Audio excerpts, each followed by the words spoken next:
Welcome to GCSE English Unlocked, the podcast that breaks down English into clear, simple ideas that actually make sense. Struggling with Shakespeare, poetry, or top grade answers? We've got you.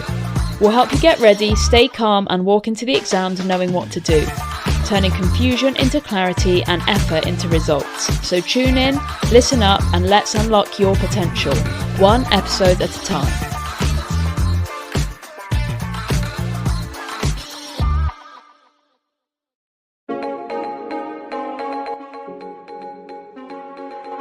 Hello and welcome to another episode of GCSE English Unlocked. Today we're in a very special location. We're actually at Mr Suttle's house to do our recording and it is pouring with rain. How are you today, sir? Good. I fear this is just reinforcing the stereotypes that teachers only ever do work even when they're at home and all we ever think about is English, which is probably true. Probably true. So we apologise in advance if any littles interrupt with noise, and yeah, they probably will, but we'll do our best. Just like Charles Dickens, and to hint on one of the themes that's coming up, we are in the centre of family right here, and we are surrounded by children. So that's just name dropping two of the themes we're about to talk about. Yeah, and I think that's a good time to start then. So shall we begin with family? Yes, let's. So we're going to try and just work through some of the main themes that come up. In English lit, normally you're going to get realistically a character or a theme question. They might ask you about family, poverty, Christmas, or they could talk about how Scrooge presented, or the Ghost of Christmas Present presented, or something like that. So we're going to start today by going through the themes. Family. So if I could dive in with some context on this. Yeah. Charles Dickens came from a huge family. I want to say he was one of 10. And he also had a huge family. And again, he had 10 children. However, for those of you who want to always show off your contextual knowledge to put an alternative interpretation, this so-called family man, to whom family was such a massive importance, did have an affair on his wife and did leave her for another woman. So wow. We can try and question whether family is that important to Dickens. Suspicious. Yeah, so I feel like with the family, we would have to talk about the Cratchits to start with. And there's a quote that I really like for the Cratchits, and that is, "They were not a handsome family, they were not well dressed, their shoes were far from being waterproof, but they were happy, grateful and pleased with one another." So that's, they were not a handsome family, they were not well dressed, their shoes were far from being waterproof, but they were happy, grateful and pleased with one another. What sort of family are the Cratchits? The Cratchits are an incredibly tight-knit family, and that is where they get their strength to overcome the knocks that they face as representatives of the lower class in a Victorian society. So they take incredible knocks. They have to survive on Bob's salary, which, as we know, is very measly and mean. They have Tiny Tim dying in as shown to us by the Ghost of Christmas Yet to Come, and they're able to stand all of this because of the strength they take from each other. And I think this links to Dickens's primary message from family. I think he's telling the reader that he wants society to operate as a family together. He wants the rich and the poor to see each other as if they are members of one family. And that's kind of echoed. This is a great quote, which I'll probably say 2 or 3 times. And I always come back to it. When Fred says to Scrooge that he sees Christmas as a time when we treat each other as fellow passengers to the grave. I love it. He wants, Dickens is saying we need to be a family. We can't treat each other as if they are species of another race entirely.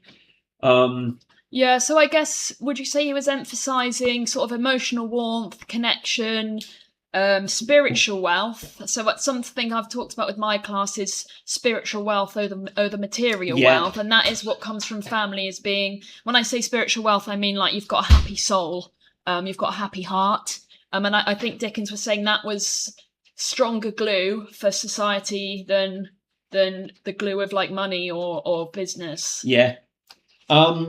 Another thing I'd dive in on this, and this takes us away from the Cratchits a little bit, but again, this idea of society being a family, is there's a reoccurring motif of fathers throughout A Christmas Carol. So a few lines on this. I think a really important quote is when little Fan tells Scrooge that father is so much kinder than he used to be. We see ignorance and want who are clinging to the robes of the Ghost of Christmas Present, and the Ghost of Christmas Present says they are appealing from their fathers. Yes. And then finally at the end we see Scrooge become Tiny Tim, who did not die. Scrooge became a second father. A second father, yes. So again, all the way through we can see fathers being really important here. You know, the idea that they are role models, they can guide, they can support. And again, I feel that could be a direct message to the social elite, to the rich. You have this capacity to be a father to society rather than being a fiend. An ogre, is it just, you know, Scrooge turns from being the ogre of the family to the second father of the family. Yes, and I do wonder, so do you think families were under strain and family ideals were under strain because of the Industrial Revolution and industrial jobs, you know, maybe taking families apart, the workhouses splitting families apart, and this was something Dickens was trying to reignite, you know, a kind of... 2 seconds. So Mr Suttle has demonstrated great family values there. He sent his son back to watch SpongeBob. But so I can parent society, and I can parent the students of Preston and guide them as a father should through the upcoming hurdles life is about to throw them via their GCSEs. Yeah, so just to finish on the family theme, we were talking about the Industrial Revolution. Yes, and then equally I think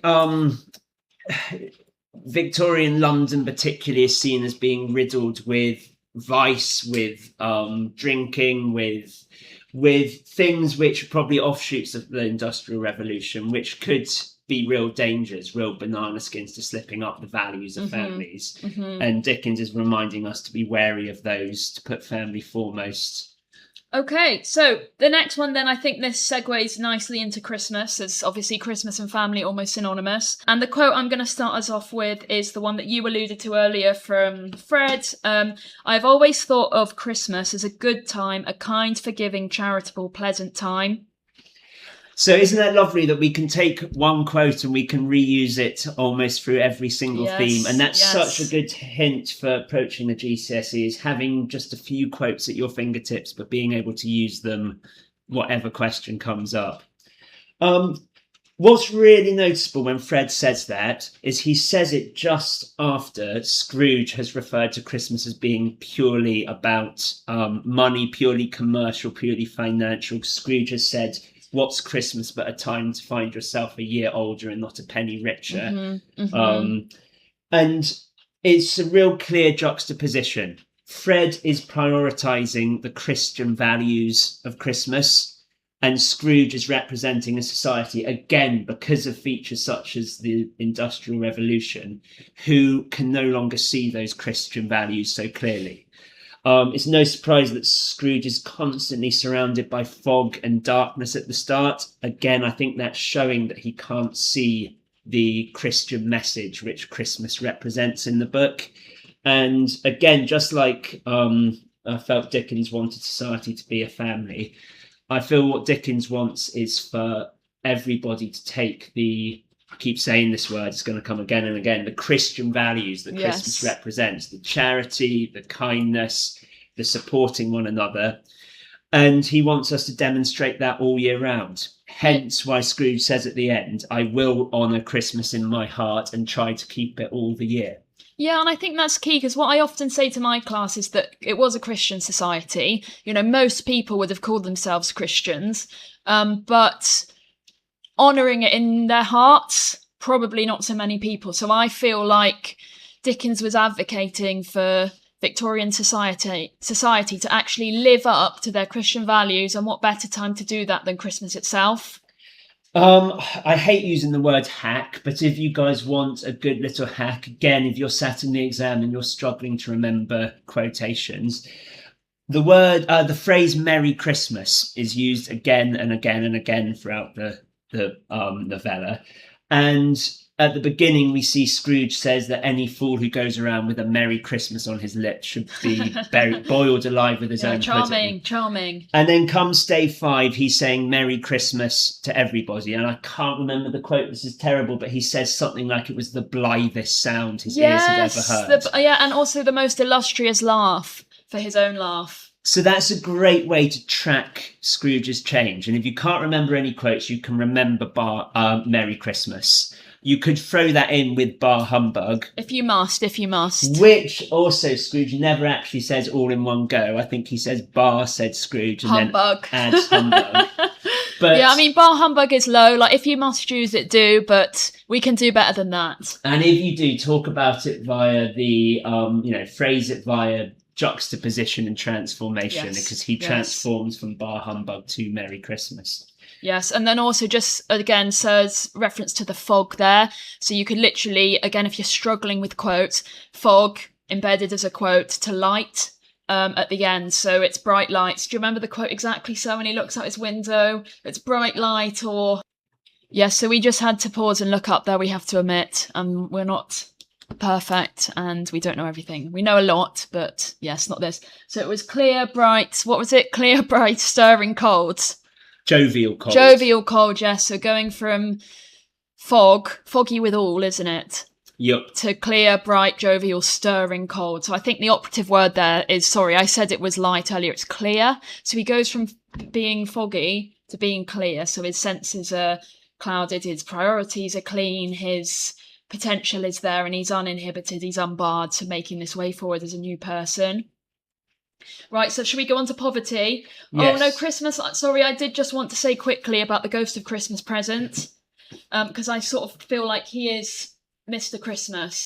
Yes, he is Mr. Christmas, and again, he is synonymous with Christian goodness. I think if you're wondering what does Christmas represent, it represents people showing Christian values to each other, and there's particularly a line when he is blessing the poor people who can't go to church on Christmas Day because they have to go to the bakehouses to cook their dinners. Mm-hmm. And there's no judgment that they're not going to church. And if anything, so it's quite ironic, the wealthy who are able to go to church and worship and who would seemingly be better Christians, they are very sarcastically referred to as the good people pouring from church. I love that. Whereas the Ghost of Christmas Present, who truly represents Christmas and truly represents Christian values, is more compassionate towards those who aren't able to overtly express their Christianity, but do so through their true behaviour of being kind and jovial with each other. Yeah, and I'm going to take that word seemingly to move on to poverty, because the Ghost of Christmas Present obviously has a darker side to him in that underneath his robes is ignorance and want, that he's hiding away from society. So I feel like these good people who are sort of seemingly the good Christians who go to church and are sort of moral upstanding citizens of society, there is something hidden beneath them, and there's more to it. So sort of maybe this idea of poverty being hidden away. So let's move on to poverty then, Sir. So let's make certain we come back to ignorance and want, because I think they are probably the most crucial allegories of poverty in the play. Novella, don't call it a play. But the place I always start with poverty is a contextual quote. I would put this into any thesis, almost regardless of the question. But Dickens stated very clearly that he wrote A Christmas Carol because he wanted to strike a sledgehammer blow on behalf of the poor man's child. So that's strike a sledgehammer blow on behalf of the poor man's child. Maybe pause and write that down, and then immediately you're going to level up your essay, I think, using that one. I think that's a great idea. So Dickens wanted to challenge this status quo that enabled a very small minority of people in society to possess huge amounts of wealth, whilst there were huge numbers of people who were struggling in poverty. Again, another little contextual quote I remember from teaching this to my year 11s was that there were considered to be 30,000 lawless roaming children in London. Yes. And, that tears a family man like Dickens to shreds to see that goes on. And I think this is really the most fundamental reason why Dickens has written A Christmas Carol. This is the real purpose. This is the real why. If you're putting your what, how, why paragraphs together, this is the why. Dickens wanted people to take a good look at themselves, particularly the wealthy who would be able to purchase a book like A Christmas Carol, and realise that they were the cause to a huge amount of suffering that was taking place. Yeah, and I think crucially dispel the myth that wealth was not synonymous with morality.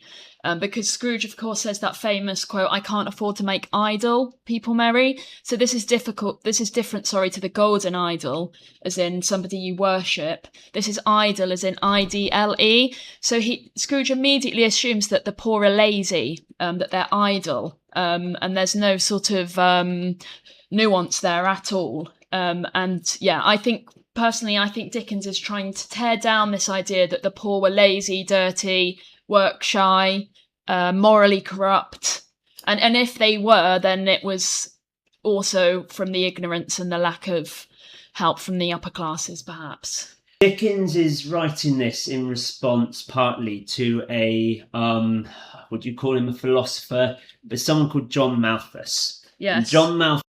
To edit by Mrs. Dixon, we actually meant Thomas Malthus. Apologies. Malthus stated that there was poverty in society because there wasn't enough resources to feed everybody.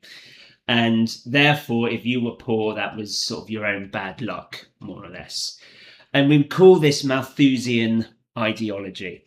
And we see this most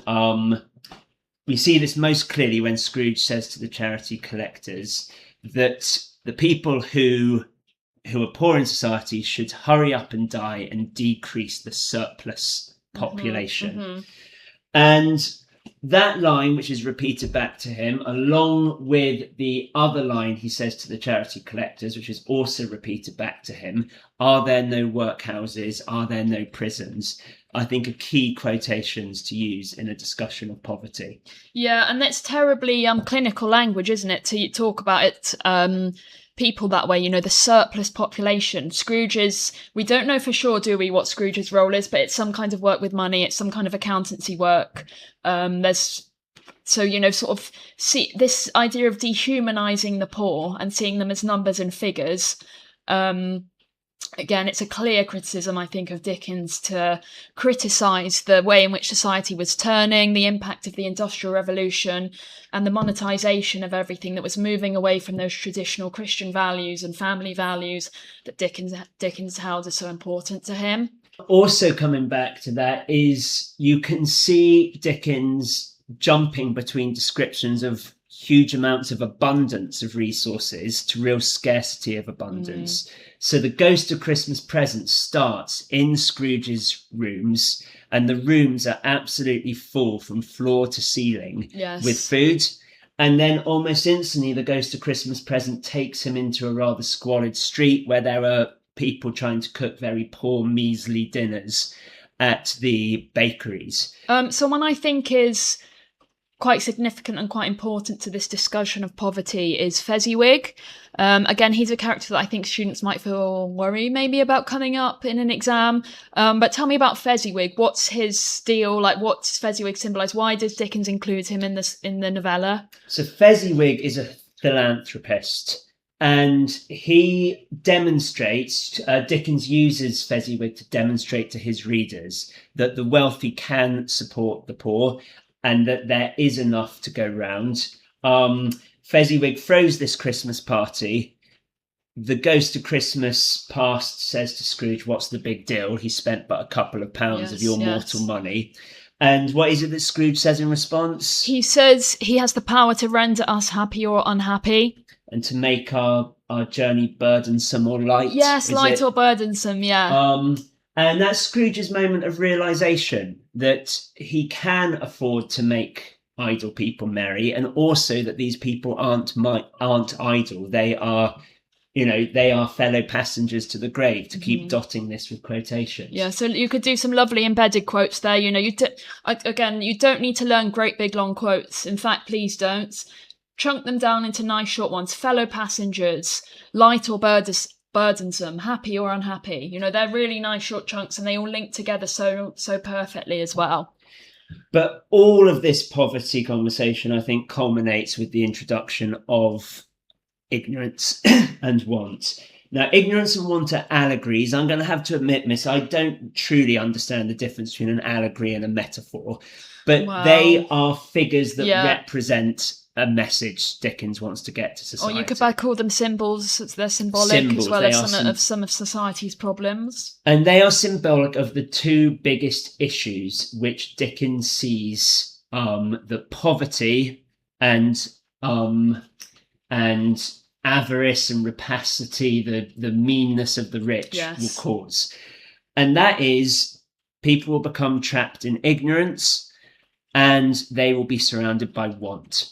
Just clarify, sir, sorry, what want, sorry, you might have just been about to do this, but want means it's an old-fashioned word for... Want is just lacking the basic necessities you need to live, not having enough food, enough warmth, shelter over your head. Ignorance, now, Miss, perhaps you can add to this, but I feel ignorance cuts both ways here. Absolutely. Because we see repeatedly how the wealthy in society, people like Scrooge, are ignorant of the suffering they're causing. You know, the whole point of Dickens showing Scrooge the Cratchit family Christmas is to reveal to him the impact his cruelty has on the Cratchit family. Absolutely. And, you know, and they are a microcosm for the cruelty that the wealthy have on society as a whole.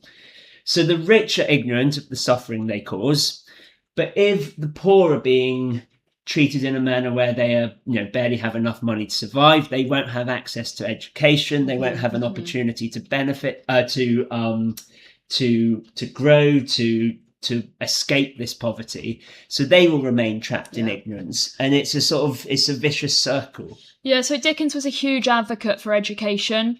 It was something that he thought was sort of the key for breaking this cycle of ignorance and want. He donated money to ragged schools, didn't he? Which were schools for children who wouldn't be able to afford school otherwise. Yes, and there's a letter or essay that Dickens wrote that's come up before, I think, in that we sort of analysed under different contexts. But Dickens talks about the sort of terrible poverty the children sort of presented when he saw these ragged schools. So yeah, I would absolutely agree that, because remember that the ghost says, but most of all beware this boy, and the boy of course represents ignorance. So although poverty is the sort of cold, crushing, you know, it can kill you, it can end your life, it can force you to endure horrible conditions, ignorance is more dangerous because it fuels the poverty, and ignorance is what keeps want, what keeps poverty alive, and whether that's from the upper class or the lower class. I would also say that he felt ignorance bred immorality. So not only in the poor, because they didn't know any better than to have to sort of resort perhaps to criminal activities.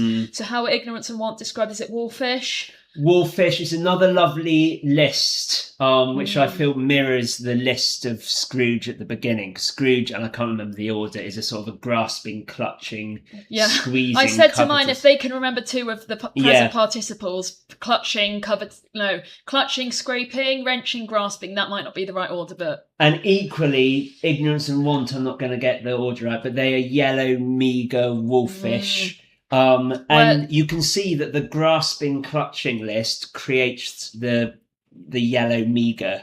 You know, that shows how that's the dangers of ignorance shown on both the wealthy and the poor. Yeah, and the horrible bit where angels should have sat enthroned, devils lurked.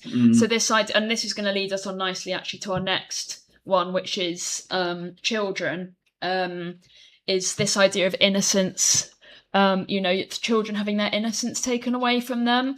And I suppose we see this to an extent with the Cratchits, in that the older Cratchit children have to go out to work, and they're exhausted at Christmas because they've been working. Peter and Martha. Martha works in a milliner's, is it a hat shop? Yes, and she's had to stay behind on Christmas morning to tidy up. Yeah, and then of course we've got Tiny Tim, who's, you know, facing death of all things at a young age. But children was something that was really important to Dickens. Let's talk about them for a minute, sir. So I think if we're going to look at children, and I do want to come back to Peter in a minute, but we have to start with Tiny Tim, because he is the role model of this novella. He, in the face of poverty, in the face of imminent death, So I think there's this sort of idea around Tiny Tim being a sentimental figure. He obviously says, and people kind of do it in a high-pitched voice, "Merry Christmas," what is it? He says. God bless us, everyone. That's it, God bless us, everyone. But he's actually, there's more to him than that. He teaches us how we should be. He teaches us Christian values in the face of adversity. He teaches Scrooge the impact of his avarice on the most vulnerable. Mm-hmm. And he also, I think, reinforces this link, which, again, we mentioned this earlier, comes up again and again, between fathers and children, and how society, the wealthy in society, need to be fathers to the vulnerable poor, who are the children. Yes, and I think there's an obvious contrast here between the Cratchit children and ignorance and want. So how can we explain that then, sir? Because they're both there's poverty. two very good quotations here, which let's see if my brain's good enough to remember. Bob Cratchit is described as lovingly holding Tiny Tim's withered little hand, Mm-hmm. and little is obviously oozing with vulnerability and love, and I think he's lovingly holding Tim's withered little hand. Yeah, and then of course we've got "my little child," he says when Tiny Tim dies in the future. And then ignorance and want, there's that line, is it a foot or a claw? And so you can see that a little withered hand has very quickly been dehumanized into a claw. Yeah. And you can see how these, the loving Christian beacon of goodness of Tiny Tim will so quickly become these wolfish, demonic children. Yeah, and it's a consequence of the adult selfishness and not living by those Christian values that so many claim to have. And again, that's shown when Scrooge says to the Ghost of Christmas Present spirit, "Are they yours?" And he says they are man's. So yes, children are the bellwether. They represent the health of society, the moral health of society. Yeah, so they're kind of moral barometers. Yeah, absolutely. Indicative of the real sort of values of society, and not that surface level pretense that may be sort of put on by people like Scrooge. So could we link contextually? I know Dickens himself, he actually worked in a factory, didn't he? A blacking factory? Yes, so Dickens he had to leave an education and go to work when he was potentially 12, I can't remember, possibly younger. His father was taken to a debtor's prison, so he grew up without a father figure in his life. And you feel there are this mirrors in many ways with Scrooge himself. So Scrooge is obviously a neglected child, a solitary child, neglected by his friends, but also neglected by his father. Mm-hmm. And it contrasts with the love which Bob shows his children, as you said, Miss. Most heavily put with that line when he breaks down and says, "My little child." Okay, sir, so we're going to have to wrap up soon. There's children trying to claw their way into our kitchen to have their lunch. But what's your favourite quote from the play? I would say mine was, and I think this is such a flexible quote, by the way. My class are probably sick of hearing it, but it's Marley's quote, "I wear the chains I forged in life." So the operative word being forged, that verb forged, is that your fate and the way you live and your morality is something that you make. It's something that you consciously craft. There's almost an art to the way that Scrooge and Marley have lived, and they have carried these heavy chains, they have forged them, and this is what society's doing to themselves. We are making ignorance and want. We're creating terrible conditions and immorality. And so what would be your most memorable quote? I'm going to cheat, but it's going to be all of those similes. As solitary as an oyster, as hard and as sharp as flint, as light as a feather, as merry as a schoolboy, as giddy as a drunken man. I've forgotten one of them. But they are so useful. I think you can adapt them Happy as an angel. As happy as an angel, of course. You can adapt them to any of these themes we've talked about. Let's just take as solitary as an oyster for a second. Scrooge puts up a hard outer shell to the world, just like an oyster does. That shows he's shutting out family. That's what Dickens wants to change. It shows he's not showing social responsibility to the poor. Oysters contain pearls, and Scrooge has the capacity to share that wealth which he's locking away. So I would go into this exam knowing all of those simile quotes. Yeah, and also just very quickly, that I think Giddy as a drunken man is a bit of an underrated one, because you can link that to the cold stiffened Scrooge's gait. And again, this idea of the upper classes being very socially kind of stiff, and we've got that phrase stiff upper lip, and then he finds his moral freedom and flexibility and this lack of pretense, like a drunken person would lose their inhibitions. So I actually think that one's quite a nice one to talk about, because you can make a direct link to his stiffened gait. And to connect one of those similes to Mrs. favourite one, as light as a feather, obviously shows Scrooge's condition after he's able to throw off those chains that he's forged through his earlier meanness. Well, we must live up to our morals now, because Sir has to go to a children's party and he has to be the ultimate family man. Well, let's hope it's as fun as Fezziwig's party. And I'm meant to be going on a run with Mr. McDonald, but the rain is tipping it down, so I don't know if I'll go. But anyway, thank you so much, Sir, as always, for your insights. Thank you, miss.